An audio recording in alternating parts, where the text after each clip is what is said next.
If you want to go all in, don't wait, I call.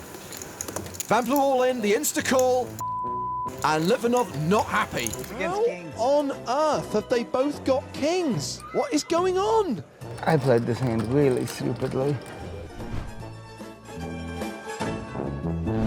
But a blind-on-blind confrontation here. Artem Litvinov with kings in the small blind just calls. Litvinov getting trickier than the Rainbow Road stage in Mario Kart. Vamplew checks his option with 8-10 suited. Flops a pair and a flush draw. Litvinov bets 1,500. Now Vamps could raise, but with a hand this strong, sometimes you don't want to risk getting a fold. No danger of that. Vamplew calls and hits his flush on the turn, the 3 of spades. Litvinov has the king of spades in his hand. He could make a bigger flush with another spade on the river. He bets again, 2,800. And once again, Vamplew just calls. Calling to make sure the river isn't terrible and to see if Litvinov will put in another bet with a good hand. A blank on the river, the 4 of diamonds. And it looks like Litvinov is going to put in another bet. Vamplew only has around 19,000 behind. Litvinov bets a healthy percentage of that, 6,800. I don't see how Vamps can do anything but shove. I think just calling is a mistake. If you want to go all in, don't wait, I call. I promise you. You said all in, I quickly call. Because you have short stance. Vamplew all in, the insta-call, and Litvinov not happy. Just a slow roll. I don't think it was a slow roll. Acting so strong, it put me off. Just быстро залил. Таращишься на меня. All right, this is getting a little out of line, but it is hilarious. Vamps may be an EPT champion, but I can assure you he is on Litvinov's list. Straight back to the action at the final table. Martini and Rivera going to the flop. An under-the-gun raise called by the small blind. Queens did not 3-bet. Interesting. The flop is 7-7-6. Rivera, a 95% favorite. Martini obviously had bluffing in mind when he raised with this hand. This could work out really well for Rivera. He continues for 600,000. Rivera just calls. The turn card is the 3 of clubs. That gives Martini a gut shot, but he's drawing pretty thin. That is a bet of 2,325,000. Rivera calls again, this hand going to the river. The 6 of clubs. So Rivera has a lock on the hand, but he might not like the fact it's a double paired board with 3 clubs out there. All in. Oh, wow, Martini shoves on Rivera. Oh my goodness, it is likely Martini has no idea how strong Rivera's hand is. But this is not an easy call for Mark Rivera. Again, we have to highlight that Mark Perot has 2 big blinds. I don't think you should have ever played queens this way in the first place if you are not going to make this call. The bluff gets through as Mark Rivera folds queens. Jeez. Nice hand. Nice bet. Whatever. What do you have? Did you have like queens? Yeah. Yeah, queens? Yeah. Hell of a guess. What did you have? Come on, that's unfair. You won't like it. Huh? I had a 5. Oh, okay. Oh, okay, a 5 is nothing. So this is unraised pre. Elorfi limp with the kings, and now we're 5-way to the flop. Oh my God, puke. And it's 2 pair for Bastow. Bastow and Elorfi about to become good buddies.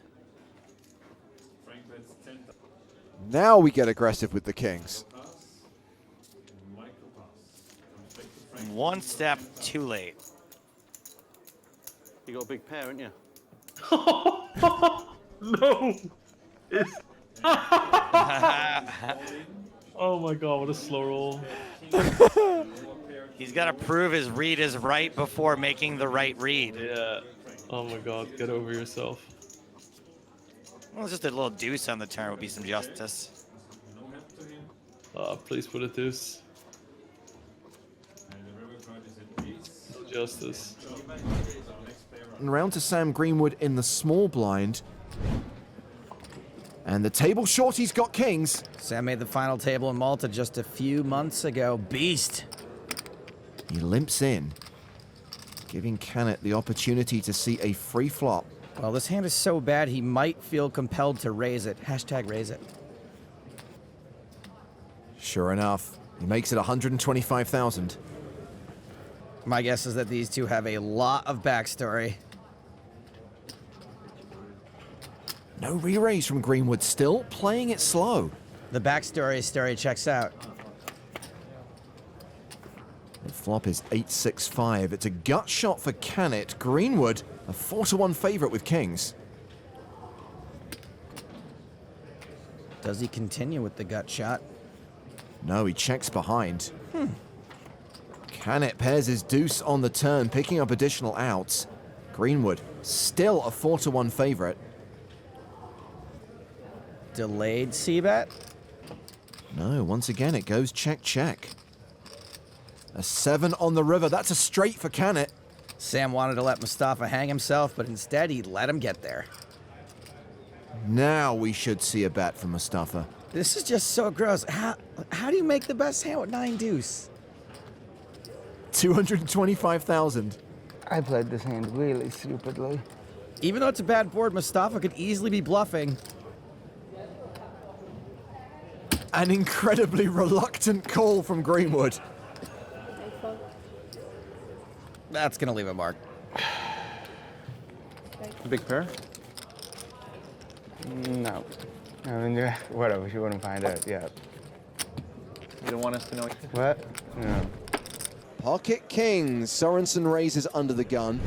You know, normally when you're raising fourth flop at this stage, you want everyone to fold. This isn't one of those times. This is where you really want some action. Oh, he got some. Kings against kings. On earth have they both got kings? And he just called? What is going on? A little bit strange there. Andre, careful. 2 million, 3.8. Now would be a really bad time to get frisky and try squeezing with 8-4 of hearts. Yeah, I don't see Andre doing that. I think he's just thinking about calling because he's got value here. He's already got 4 in. He has not a great hand, but, you know, he can flop some flushes. He could flop straight. He could flop 2 pair trips. Well, he's getting a great price, courtesy of Kaufman just calling and not re-raising. Yeah. The flop is ace-10-7. Well, now Kaufman might lose it. He may actually lose the pot now. Because it'd be tough for him to continue with kings if somebody bets here with an ace out there.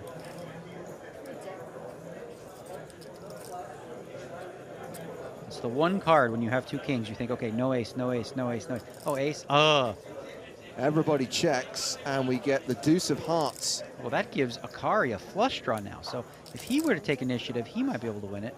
The question is, does Sorensson want to bet now? We had sort of the checked around flops. You think, okay, ace check, nobody's there. Sorensson could still have one and check the ace. Kaufman, unlikely. This could get checked around, or I could see Sorensson betting. I'm sorry, it'd be so ridiculous if a heart came on the river and the guy with 8-4 cracks 2 players with kings. I think it would be what we call justice. So Sorensson, he believes he has the best hand now. He's not bluffing, right? He didn't like the ace, but nobody bet the ace, so he's thinking, okay, I'm safe. The big blind, Andre Akkari, he could have anything, which he does. So he's only worried about Kaufman, and Kaufman checked, so he's got to like it. Now what do you do if you're Kaufman? You just slow-played kings with 11 big blinds, and now you're faced with a bet with an ace out there. So the delayed continuation bet from Sorensson of 1.25 million.